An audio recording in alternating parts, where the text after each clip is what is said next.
existe um interesse muito grande de se estudar determinadas espécies que se segue a sua redescoberta ou a sua descoberta na natureza. É o caso de aves que foram descritas no século passado e depois nunca mais vistas até o nosso século, algumas até agora nunca mais vistas, e algumas vezes redescobertas por exploração de novas áreas, etc.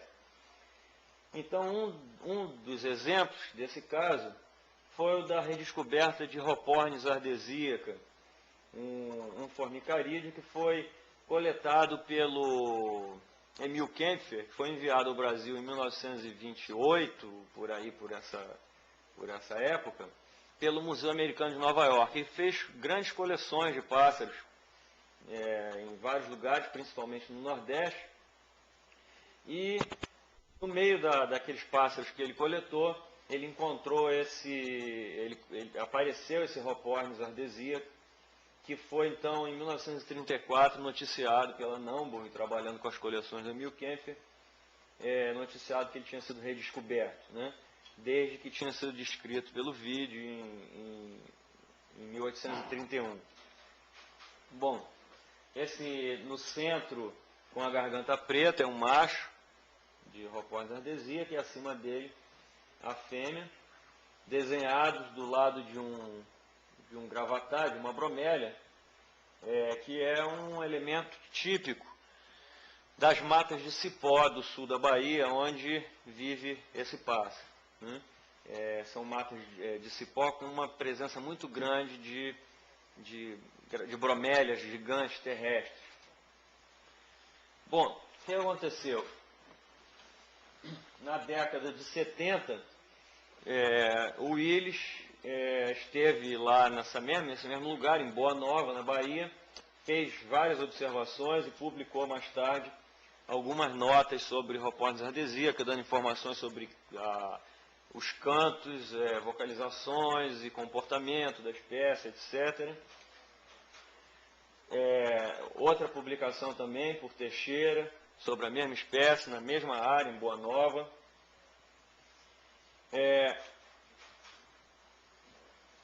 Um artigo de divulgação científica publicado na Ciência Hoje, anos mais tarde, noticiando a primeira foto feita pelo Luiz Cláudio Marigo. Vocês vejam que foi muito difícil para ele fotografar. Ele diz que conseguiu fazer apenas 6 fotos e só uma foi aproveitável. Agora vocês vejam que a aproveitável não está muito clara também, né? O bicho vive lá dentro das moitas escondido. Então vocês vejam o seguinte: nesse caso, a redescoberta da espécie despertou um interesse que resultou em algum estudo posterior, em algum interesse também de amadores que foram lá para observar e continuam indo até hoje. Acontece que até hoje, toda essa informação, a gente sabe perfeitamente onde a espécie vive, etc., etc., até hoje não há uma única reserva de mata de cipó, ou nenhuma outra forma de proteção ou de manejo dessas áreas no sul da Bahia. E que é uma área que tem, além de Hopornis ardesíaca, outras aves e outros elementos, outros animais endêmicos e muito importantes ali. Passando para um outro exemplo, o exemplo de Curios forbesi.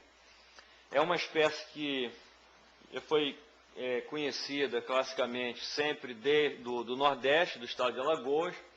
Já aparece em coleções feitas pelo Museu de São Paulo em Quebrangulo, e depois encontrada também no Parque do Rio Doce. É uma distribuição muito estranha, só esses 2 pontos, altamente disjuntos.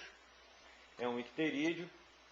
É muito difícil de distinguir do pássaro preto do chopin comum, Gnorimopsa chopi, e que foi estudada em bastante detalhe por uma suíça, Anita Studer, e por Vielliala, da Universidade de Campinas. E acontece uma coisa curiosa. Esses são ovos à esquerda de Curios forbesi e à direita ovos de Molothrus bonariensis. Acontece que durante esse estudo, que foi muito aprofundado em termos de reprodução, descobriu-se que Curios forbes sofre um acentuado, um forte parasitismo por molotos bonarienses. Chegou a ter anos de não sair nenhum filhote de Curios forbese, e por causa do parasitismo do pássaro preto. Uma das coisas curiosas, eu vou voltar a falar na Anita Studer mais tarde, foi que a Anita Studer era basicamente interessada em vir ao Brasil para fotografar e para estudar ninhos de pássaros, né? E ela acabou quando redescobriu Curios forbes, que ele ainda existia em Quebrangulo, uma das únicas localidades onde ele tinha sido registrado anteriormente, que ele ainda existia, ela viu que o lugar onde ele existia, lá em Quebrangulo, estava bastante ameaçado. E ela deixou um pouco de lado inicialmente a coisa que era o interesse principal dela, que era estudar o bicho, para se dedicar primeiro à conservação daquela área, para poder garantir que depois ela estudasse. Mais adiante eu vou relatar como que ela fez isso. Bom, um caso que foi mais do que divulgado, noticiado e debatido, etc. Inclusive, houve uma pequena polêmica nas páginas do Boletim Celso. O que houve no caso de Anão do Rio Fugir foi uma descoberta da pátria, uma redescoberta da pátria. Essa polêmica foi suscitada por uma correção que eu fiz a um comentário do professor Hélio, de que se tratava de uma redescoberta. De qualquer maneira, o professor Sick, durante muitos anos, procurou aonde havia essa arara azul Anodorhynchus lyrium no Brasil, que era conhecida só de exemplares descritos provenientes de cativeiro. E depois de muitos anos de busca e várias expedições frustradas, foi encontrar uma população dessa espécie nas portas do Raso da Catarina, na Bahia, numa expedição da qual eu também participei. E imediatamente, ainda na viagem, ele redigiu essa nota que vocês estão vendo, que isso foi publicado em 1979, num suplemento especial da Lauda, nós tínhamos descoberto a espécie em dezembro de 78, e logo em seguida, no começo de 79, já estava saindo a notícia. Quando a gente descobriu, finalmente, onde havia a espécie na natureza, nós nos fizemos uma pergunta.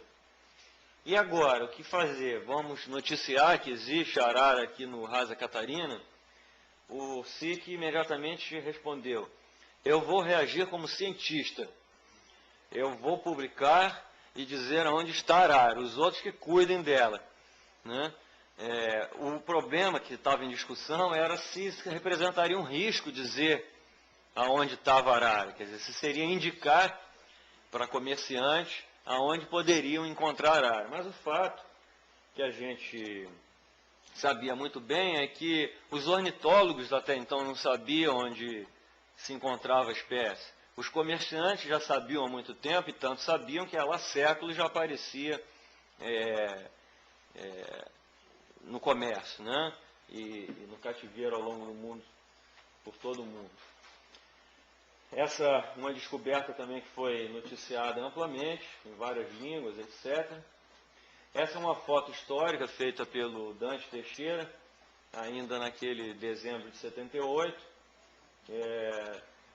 das araras que vinham para a beira daqueles talhados, daqueles cânions de arenito, diariamente, à noite, para dormir naqueles paredões de arenito. Aí um grupinho que costumava sentar, depois de, em outros anos, elas pararam de sentar nesse ponto aí. Bom, uma vez descoberta essa população, se tornou urgente, como em tantos outros casos, se conhecer um pouco mais sobre a situação dela. E o melhor estudo que foi feito depois, que eu tenho conhecimento, foi esse estudo publicado na Ararajuba, pelo falecido Alex Brant, pelo Ricardo Machado, que voltaram à área, fizeram censos e estudaram mais detidamente a alimentação e o comportamento alimentar da arara. O que apareceu desse estudo foi que, e aliado a isso também, Carlos Yamashita andou bastante interessado na espécie, também colaborou muito, investigando a situação da espécie lá. A situação que se chegou à conclusão, por essa época e até pouco tempo atrás, é de que a população da espécie não passava de em torno de 60 indivíduos, que dormiam, se dirigiam regularmente toda noite para aqueles cânions de arenito. Ali naqueles cânions de arenito também se reproduziam. Era muito pequena a taxa de reprodução, muito poucos os filhotes que eram observados anualmente. E em relação à alimentação surgiu o dado mais importante, talvez, e que fosse determinante para uma estratégia de conservação da espécie, e que nós, no momento da descoberta, não fomos capazes de perceber. A espécie é especializada em comer um certo tipo de fruto de palmeira, de coquinho, chamado licuri, e por causa do pastoreio de cabras, esses autores, o Yamashita, observaram que não se observava na área de alimentação da espécie regeneração dessa palmeira, que só se encontram palmeiras adultas ou senis, e não há brotos de palmeira que são comidos pelo gado, né? Não só pelas cabras, como também por gado bovino. Então, seria um dos fatores que mais ameaçaria, ao lado da possibilidade de captura da espécie, há uma possibilidade de falta de alimento em certas épocas. De fato, foi observado que em épocas de escassez de alimento, as araras foram observadas até em milharais, comendo milho. É evidente que isso representa um fator de risco adicional. Se a arara vai ao milharal, é considerada uma praga, é morta com mais facilidade, ou então se ela começa a cada vez se afastar mais da área nuclear dela, expondo assim a ela uma possibilidade maior de ser morta ou capturada, né? Um aspecto geral daqueles cânions, onde elas usam para dormir e se reproduzir. Aí 10% de toda a população sobrevivente, nesse slide. Essa é uma foto do Explode Marigo, mas eu tenho um outro slide feito por um americano, observador de aves, que tem quase 80%, acho que 50% de toda a população. Ele fotografou um grupo de umas 30 araras, só que não é muito bom para projetar. Se a gente olha, é um bom documento, mas não é muito bom para projetar. Então fica, como imagem, fica isso aí. Um outro caso interessante de redescoberta, Formicivora erythronotus, que foi redescoberta só em 1987, sem ter sido vista desde o século passado, foi finalmente redescoberta no estado do Rio de Janeiro, perto de Angra dos Reis. Essa foi noticiado também no boletim do BOC e virou notícia em vários lugares, que foi uma grande novidade.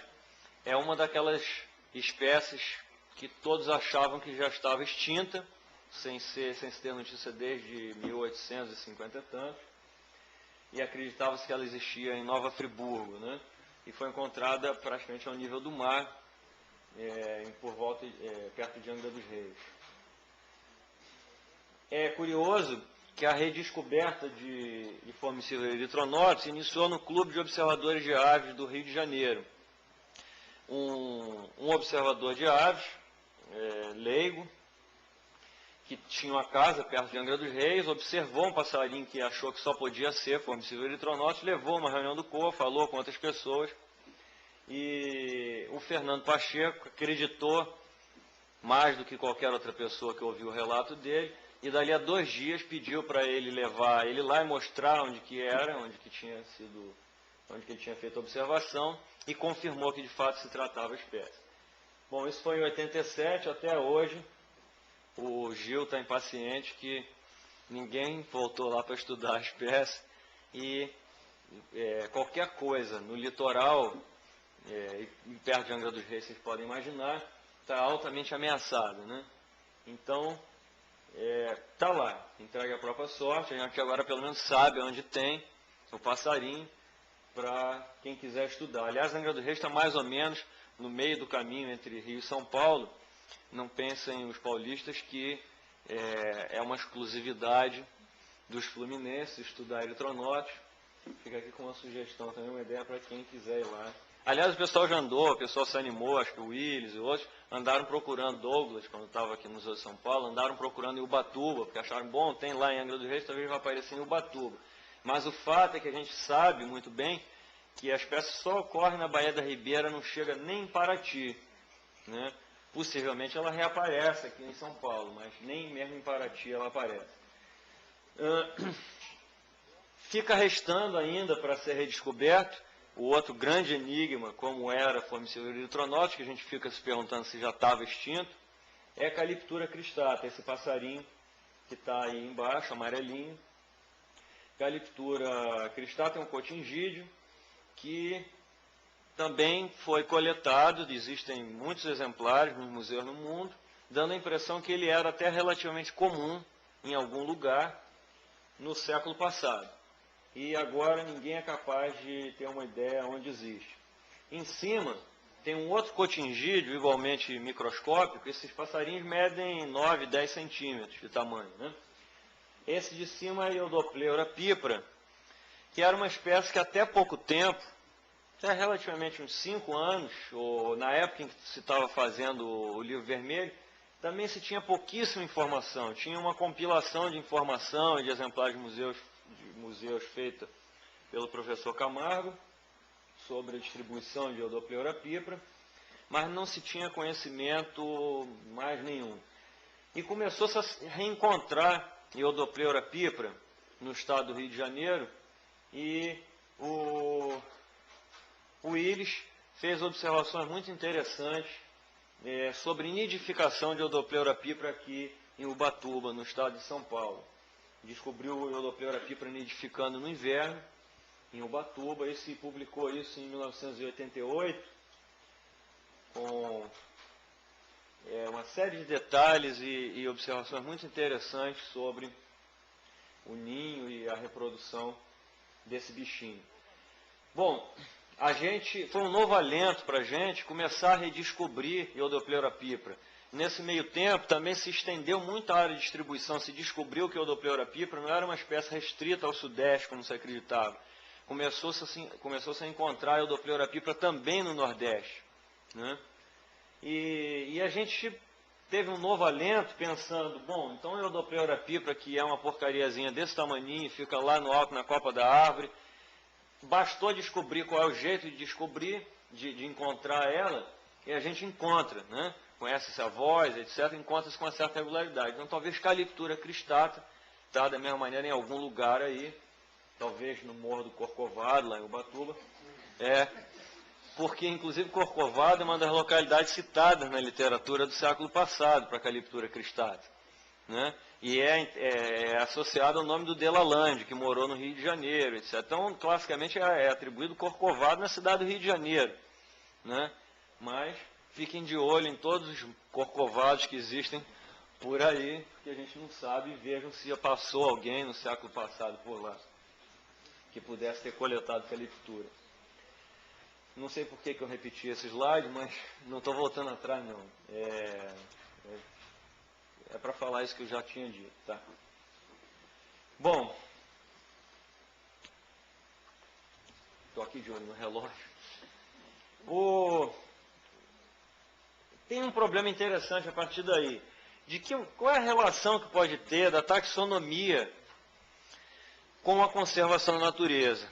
O professor Willis e a professora Nick publicaram esse artigo em 82, muito interessante, partindo de um estudo de caso das piriglenas, estudaram Piriglena leuconota, Piriglena leucóptera e Piriglena atra, e discutiram a questão, a partir de estudo de vocalizações e estudo minucioso de comportamento, eles discutem a questão seguinte, tentando um resumo: as decisões taxonômicas afetam, sim, a conservação. Ou seja, o taxonomista deveria estar consciente de que as suas decisões vão ter consequências conservacionistas, né? E uma das mais evidentes é que as subespécies, em geral, são relegadas a um plano secundário quando se fala em conservação, né? Então, o taxonomista deve estar consciente disso e tomar suas decisões de uma maneira uniforme, ou seja, usar os mesmos critérios tanto para espécies raras quanto para espécies comuns. E uma série de outras recomendações que eles fazem nesse estudo que eu não posso me estender, mas que eu recomendo a quem se interessar a ler. A questão é basicamente essa, quer dizer, a taxonomia afeta a conservação. E é evidente que o próprio trabalho do taxonomista, como eu vou demonstrar em seguida, afeta a conservação também de uma outra forma, no sentido do levantamento da biodiversidade, no reconhecimento da biodiversidade, né? E é onde que vai se encontrar áreas de endemismo, etc., etc., que só se pode concluir a partir do estudo taxonômico. Então, a gente recentemente está tendo um ressurgimento, vamos dizer, da ampliação do nosso levantamento ornitológico, ou seja, a gente está começando a novamente descobrir novas espécies, né? Quando a gente pensava que a nossa avifauna já era toda conhecida, até no mundo todo, recentemente foi feito um cálculo de que são descritas cerca de 3 espécies novas de aves por ano no mundo. Isso para 9.000 espécies já conhecidas é uma taxa de um acréscimo por ano de 0,033% apenas, né? Então, quer dizer, as aves seriam o grupo animal mais bem conhecido já. Mas, apesar disso, a gente está começando a aparecer coisas novas no Brasil por 2 caminhos. Basicamente, um é uma exploração maior da parte do conhecimento biológico. Quer dizer, a gente começa a reconhecer coisas novas a partir de estudo não mais só da pele no museu, mas começa a reconhecer e distinguir novas espécies através, por exemplo, das vozes, de detalhes de comportamento, de aspectos ecológicos, né?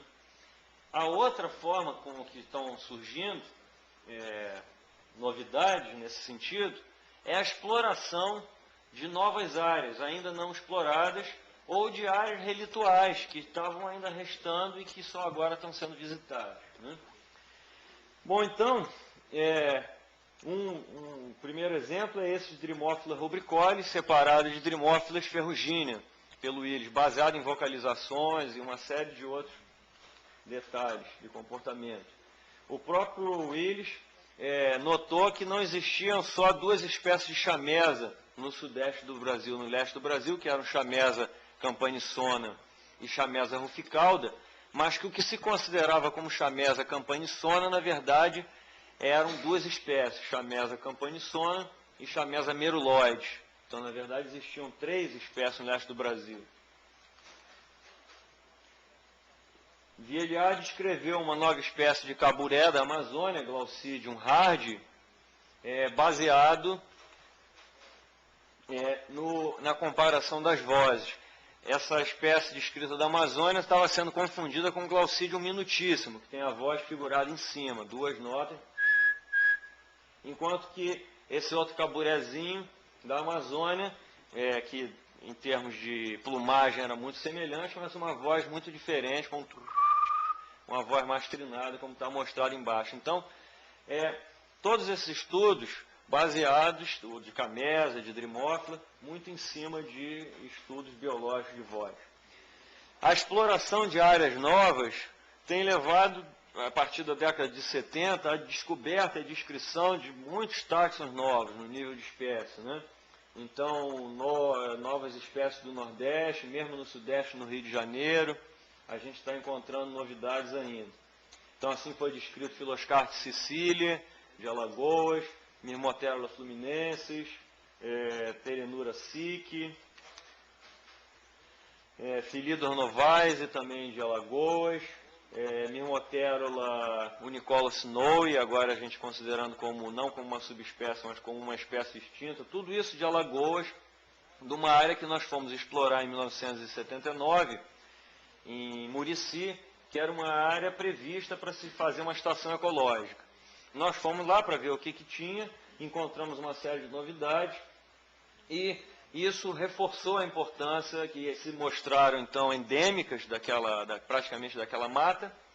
Isso mostrou a importância de conservação daquela mata, que na época deveria ter talvez uns 5.000 a 6.000 hectares.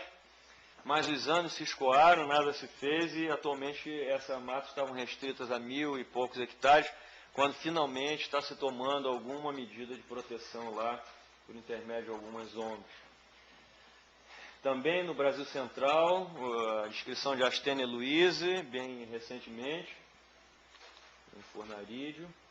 No estado do Rio, a gente encontrou Formicivora litoralis, esse passarinho de baixo todo pretinho, encontrado exclusivamente na vegetação de restinga em torno de Cabo Frio, no Rio de Janeiro. A gente descreveu como uma subespécie de Formicivora serrana, baseado exclusivamente no critério da voz, ser muito semelhante, mas agora, levando tudo em conta, a gente está considerando que é uma espécie extinta bem isolada e altamente ameaçada, obviamente, da mesma maneira como Formicivora erythronotus, por estar numa área sujeita a grande interesse imobiliário, que é a faixa litorânea. Da mesma forma, essa espécie recentemente descrita por Willis e Onick, Philoscartes cronei, das restingas do litoral de São Paulo, né? Ilha Comprida, etc., também a área de grande interesse imobiliário, desenvolvimento imobiliário. Bom, não precisa falar então que se a gente tem tantas novidades no litoral do Brasil, na costa leste, que é a mais explorada região desde os séculos, a Amazônia vai estar cheio de coisas para descobrir. Uma delas foi descrição do Dante Sal e Camargo, a Amazônia cavale, um novo papagaio da Amazônia, e estava confundido com a Amazônia farinosa, né, o papagaio moleiro, durante muito tempo. Recentemente também a exploração das matas em Rondônia levou à descoberta e descrição de Clitoctantes atrogulares, esse bichinho com um bico sui generis, né? E é a segunda espécie descrita para o gênero. Era conhecida apenas uma outra espécie. Em Rondônia, numa área também onde tudo já está se acabando. Há alguns anos teve essa publicação, essa análise feita pelo David Warren e pelo Haroldo, lá do Museu Guild, fizeram um mapeamento, ou vários mapas, baseado em coleções, onde foram feitas coleções na Amazônia, né? E eu separei apenas um mapa, que é o mapa que eles indicam como sendo as áreas em cinza, sendo áreas indicadas como de prioridade máxima para serem feitas novas coleções ornitológicas na Amazônia. Ou seja, toda essa área em cinza são áreas onde eles consideraram que o conhecimento ornitológico é fraquíssimo, baseado em coleções, né? Eu diria que, modificando um pouco o que eles estão sugerindo, que isso não seriam áreas prioritárias para novas coleções ornitológicas, mas áreas prioritárias para levantamentos ornitológicos, usando o método que você conseguir fazer o levantamento com a maior agilidade possível, que provavelmente não vai ser no sentido clássico de coletar o pássaro e preparar, etc., né? Provavelmente levantamentos auditivos, usando gravação como documentação, etc., formas mais ágeis de levantamento que tem se desenvolvido na última década, porque senão a gente não vai ter tempo de conhecer tudo isso aí, né? Bom, apesar desse conhecimento tão falho da distribuição das aves na Amazônia, o Raffer, na década de 70 e 80, se lançou uma análise, apesar de uma base de dados ainda relativamente fraca, ele se lançou uma análise de áreas de endemismo na Amazônia, que resultou em um desenvolvimento da teoria de refúgios do Pleistocene, que teriam sido centros de especiação e de diversificação das aves durante o Quaternário, né? E outros autores, trabalhando com outros grupos, também aderiram a essa teoria e trabalhando, por exemplo, com lagartos e plantas, etc. Isso é uma teoria ainda sujeita a debates, etc. O fato é que sejam áreas onde se originaram essas espécies ou não, ou se foi durante o quaternário ou não, o fato é que essas áreas que foram identificadas a partir, basicamente, desse trabalho do Haffer, são, sem dúvida nenhuma, áreas de endemismo, né, identificadas. E isso foi uma contribuição bastante relevante